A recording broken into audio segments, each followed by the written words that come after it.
अस्सलाम वालेकुम फ्रेंड्स, कैसे हैं आप सब लोग। उम्मीद है आप लोग ठीक होंगे। Welcome back to the channel. आज हम जी एक बहुत ही प्यारी जगह पे हैं जिसका नाम है ब्रैंडफोर्ड, और यहाँ पे हम आए हैं जी ग्राहम बेल का घर देखने। ग्राहम बेल वो इंसान था जिसने टेलीफोन इन्वेंट किया था। आज आप ये जो वीडियो देख रहे हैं इसमें मेन कंट्रीब्यूशन ग्राहम बेल का है, क्योंकि ग्राहम बेल ने टेलीफोन इन्वेंट किया था और उसी की बेस पे फ्यूचर में हम लोगों ने मोबाइल फ़ोन्स बनाए। और ये सिटी ब्रैंडफोर्ड टोरंटो से तकरीबन 100 किलोमीटर्स दूर है। हमें तकरीबन सवा घंटा लगा। बहुत ही प्यारा सिटी है, बहुत ही सीनिक रूट था और बहुत ही एक रिच नेबरहुड में आ गए हैं। लगता है कि ग्राहम बेल जो है वो एक बहुत अमीर इंसान था, और इन्होंने और कैनेडियन गवर्नमेंट ने ग्राहम बेल के घर को एक म्यूज़ियम बना दिया हुआ है। तो चलें जी चलते हैं और ग्राहम बेल के घर को एक्सप्लोर करते हैं। ये है जी ग्राहम बेल, वही इंसान है जिसकी वजह से आप लोग आजकल अपने रिश्तेदारों से बात कर सकते हैं थाउजेंड्स ऑफ माइल्स अवे। और यहाँ पे आने से पहले अपॉइंटमेंट बुक करनी पड़ती है, स्लॉट बुक करनी पड़ती है। तो हमारी 1 बजे की स्लॉट थी, लेकिन आने में थोड़ी देर हो गई हमें क्योंकि रास्ते में ट्रैफिक थी। काफ़ी गुड लुकिंग बंदा लग रहा है, रिच होगा और काफ़ी इंटेलिजेंट, काफ़ी स्मार्ट। ये है जी सामने इसका घर, अभी चल के देखते हैं। अच्छा, ये बेसिकली ग्राहम बेल के फादर का घर है, और यहाँ पे ग्राहम बेल आया था जी। Where he came for rest and peace, Alexander Graham Bell continued to ponder the elusive secret of voice transmission। कि वो सोचता था कि जी क्या सीक्रेट है जिससे वॉइस ट्रांसमिट होती है। And it was here on 26 July 1874 that insight finally came and the fundamental principle of the telephone was conceived। यहाँ पे उसने टेलीफोन का जो फंडामेंटल प्रिंसिपल है वो कंसीव किया था। और 3 और 4 अगस्त 1876 वो साल जब कायद आज़म पैदा हुए थे। Bell made public demonstrations of his new patented invention। 1876 में उसने इन्वेंट कर लिया था, और फर्स्ट उसने कॉल की culminating in the world's first long distance call to Paris. 13 kilometre दूर उसने, यहाँ पे एक सिटी है पेरिस के नाम से, वहाँ पे उसने दुनिया की पहली कॉल की थी 1876 में। ओके जी, ऑफिस में हमने रजिस्ट्रेशन कर लिए और अब हमारा हाउस टूर स्टार्ट होने लगा है। प्रॉपर टूर होगा। ये कैफ़े बना हुआ है, exchange cafe, which is close today.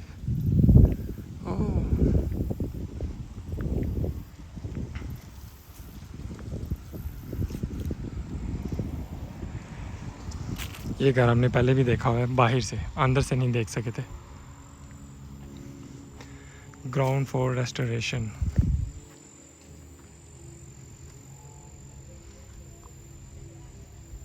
Eighteen 1858 में ये बिल्ड हुआ था घर। इस पे क्या लिखा हुआ है, इस पे क्या लिखा हुआ है ज़रा पढ़ते हैं। Telecom pioneers celebrating 100 years. वाह। ओके जी, हमारा टूर स्टार्ट होने लगा है और हमें बताया गया है कि जो 90% चीज़ें वो ओरिजिनल है, और क्योंकि टाइम के साथ वो चीज़ें कुछ फेड हो रही थी, जैसे कि वॉलपेपर्स और कारपेट्स वगैरह, वो इन्होंने रिस्टोर किए हुए हैं। After supper, the four of them would come in here and they would tell stories, read books, visit, things like that. This also was in the library, even in the kitchen. Did they have servants? They had one. Sun is coming in. Yeah. So pretty. What was it? Life is so much so simpler. And then the cell phone came.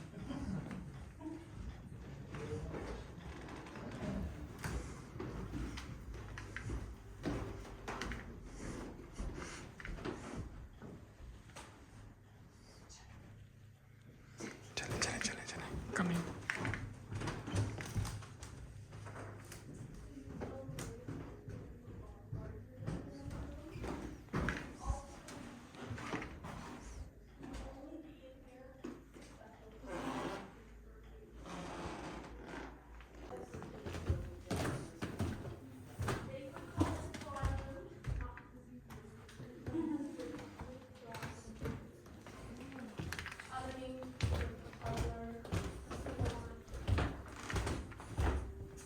This is the only piece of furniture right here. And then it was So brought it's over. well over 200 years old. It It was built in the early 1800s, I think 1801 or 1802. So it is over 200 years old. And it was made for Eliza was hard of hearing. She lost about 60 to 70%. Alexander की mother का नाम था ELISA, जो कि एक बहुत young age में def हो गई थी और ज़्यादा हाईली एजुकेटेड नहीं थी, क्योंकि उस ज़माने में औरतें ज़्यादा एजुकेशन नहीं लेती थी और वो मेनली घर को संभालती थी। लेकिन वो एक बहुत अच्छी पेंटर थी और जो आपको दीवार पे पेंटिंग्स नज़र आ रही हैं ये उसी ने बनाई हुई हैं।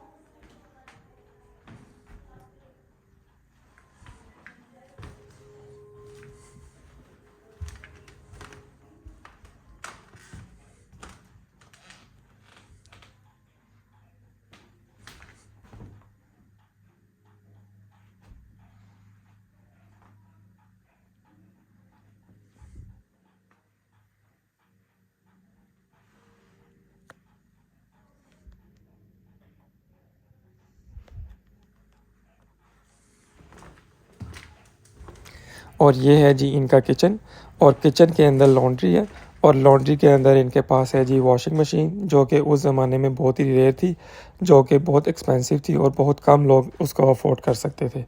और किचन के अंदर ये जो आपको स्टोव नज़र आ रहा है, ये हमें टूर गाइड ने बताया कि इसकी कॉस्ट थी $35, जो कि आजकल बनते हैं अराउंड $1500।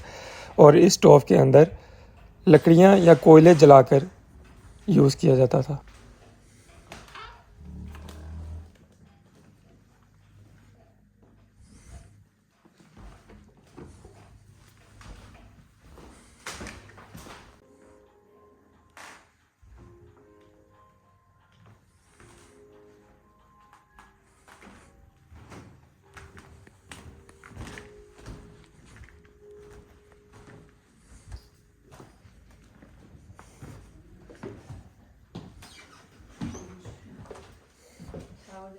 शावर है ये।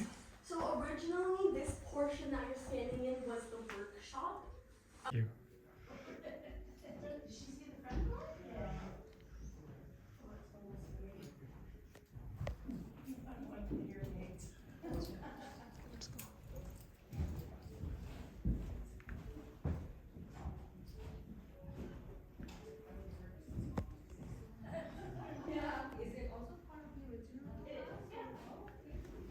So when they purchased the house, it wasn't there. It had too many people in the house.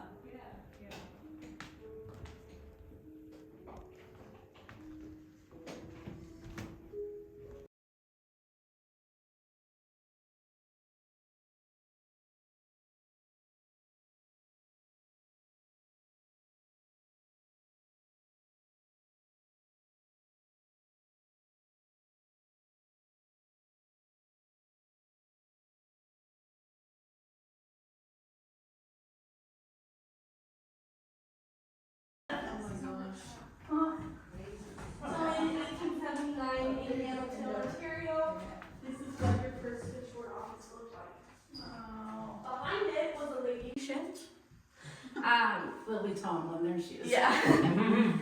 And at this point, you know, women were trying to work a lot more. And worked on most of them. Does anyone have any questions about anything? That green one over there on the wall. That one's from the 1960s. It's a very funky looking one. Again, the 60s were a very funky time. And it's also from the 60s. Yes. This gold one here is made to look a lot older than it actually is. It's made to look like it's from the 30s, especially from the 1980s. So I have a question. Yeah. I'm an extra for movies, and Yeah. sometimes they need stuff like this. Yeah. Do you ever loan out things for movie sets? Not very often. Those 500 series of that iconic, like right in the middle of the Yeah. shelf. You just get on up to the elevator. Yeah. No problem. Thank you. है जी घर बाहर से। Originally ये थोड़ा घर पीछे था, इधर रिवर के पास, और फिर इस घर को मूव किया गया थोड़ा सा आगे फ्रंट पे।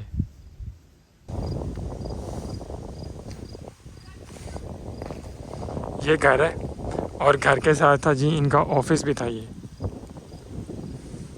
ऑफिस था और ये भी कहीं और से मूव किया गया था। ये जो ऑफिस का बेसिकली स्ट्रक्चर है, ये घर का घर है, घर के अंदर ऑफिस था और ये कहीं और पे था और फिर इसको ट्रक में डाल के यहाँ पे मूव किया गया।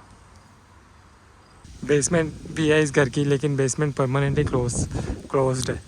और ये जो हमारी टूर गाइड है वो हमें बता रही थी कि बेसमेंट बहुत ज़्यादा क्रीपी है, जिसकी वजह से उसको परमानेंटली क्लोज कर दिया गया हुआ है। पब्लिक एक्सेस नहीं है वहाँ पे।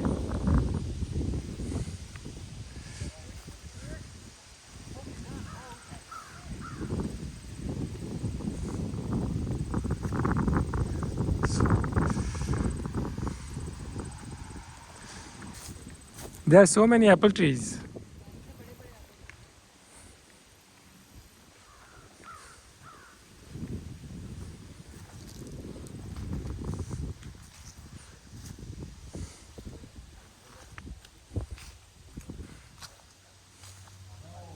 इधर वेजिटेबल्स भी बहुत लगे हैं, टमाटर, केल, रोजमेरी, धनिया, बेसल, सनफ्लावर्स। हो सकता है ग्राहम बेल ने खुद लगाई हैं चीज़ें, एलेक्जेंडर ग्राहम बेल ने। हाँ जी फ्रेंड्स, कैसा लगा आपको अलेक्जेंडर के घर का ट्रिप? मेरे ख्याल में तो it was totally worth 100 kilometres. बहुत ही ज़्यादा मज़ा आया और बहुत ही ज़्यादा चीज़ों का पता चला जो कि हमें बिल्कुल भी नहीं पता था।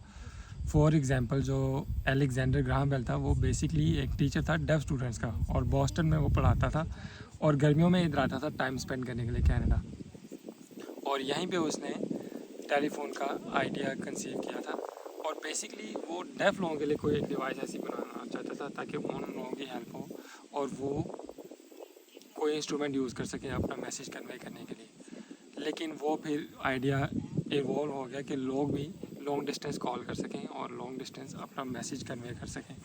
सो अलेक्जेंडर ग्राहम बेल स्कॉटिश था। उसकी फैमिली स्कॉटलैंड से 1800s में, आई थिंक 1850s के बाद कनाडा शिफ्ट हुई, और इसलिए क्योंकि उस वक्त स्कॉटलैंड में ट्यूबरकुलोसिस की एपिडेमिक थी और बहुत सारे लोग मर रहे थे उससे। जब वो यहाँ आया तो वो खुद भी पेशेंट था, ट्यूबरकुलोसिस था उसको, वो रिकवर कर रहा था और उसके दोनों भाइयों की डेथ हो चुकी थी ट्यूबरकुलोसिस से। जब वो यहाँ आए तो उस वक्त भी अलेक्जेंडर को कुछ टाइम लगा उससे रिकवर होने के लिए, और हमने ऊपर एक कमरा देखा है इस घर में जिसमें जब वो रिकवर हो रहा था तो वो काइंड ऑफ आइसोलेटेड था, क्वारंटीन जिसको कहते हैं वो उस तरह था। और जब वो ठीक हो गया तो फिर वो अमेरिका गया बॉस्टन में पढ़ाने के लिए। और बेसिकली वो डेफ स्टूडेंट्स को, डेफ लोगों को पढ़ाता था। और बेसिकली जो अलेक्जेंडर के फादर, ग्रैंडफादर और ग्रेट ग्रैंडफादर, वो उन लोगों का ये प्रोफेशन था कि वो डेफ जो लोग होते थे उनको स्पीच थेरेपी देते थे। डेफ लोगों को भी और वैसे भी नॉर्मल लोगों को भी स्पीच थेरेपी देते थे उनका एक्सेंट वगैरह ठीक करने के लिए। पर उस प्रोफेशन का कोई नाम होता है, हमें उसका नाम भूल गए, एलोक्यूशनिस्ट समथिंग लाइक दैट, जिसमें कि वो स्पीच थेरेपी और क्लियरली बोलना सिखाते हैं। हमने अंदर चार्ट्स भी देखे हैं जिसके अंदर वो आपके लिप्स की, आपके टंग और आपके गले की मूवमेंट्स से वो सिखाते हैं कि आपने कैसे बोलना। और वो चार्ट्स बहुत ज़्यादा लोगों की हेल्प करते थे स्पीच थेरेपी में, स्पेशली डेफ लोगों की। और वो सिर्फ एक लैंग्वेज के लिए नहीं चार्ट्स यूज़ हो रहे थे, वो यूनिवर्सल चार्ट थे क्योंकि उसमें वो साउंड्स बनाना सिखाते हैं। दुनिया में जितनी भी साउंड्स निकलती हैं वो उन चार्ट्स की हेल्प से आप सीख सकते हैं। एक और चीज़ जो बहुत इंटरेस्टिंग थी वो ये थी कि जब वो यहाँ रहता था अलेक्जेंडर ग्राहम बेल, तो वो बहुत सारा अपना वक्त रिफ्लेक्शन और सोचने में गुजारता था।